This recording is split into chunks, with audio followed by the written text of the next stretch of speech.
আমার কুষ্টিয়া জেলা বাড়ি, আমার খোকসাতে হয় ঠিকানা, গাউসিয়া দরবার শরীফ আমার হলো ঠিকানা। আমার দাদা হুজুর কেবলা হলেন যিনি দরবেশ শাসুফি বক্কা সাইরি, তার চরণে ভক্তি করি। হিলালপুর দরবার শরীফ, আধ্যাত্মিক দরবার শরীফ।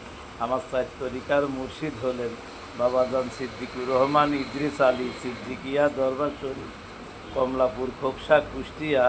এই ঠিকানা গেলে তারে পাবেন তারে কমলাপুরে।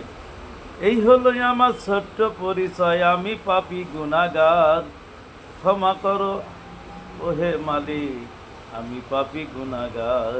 কুষ্টিয়া জেলা বাড়ি, আমার খোকসাতে হয় ঠিকানা, গাউসিয়া দরবার শরীফ আমার হলো ঠিকানা।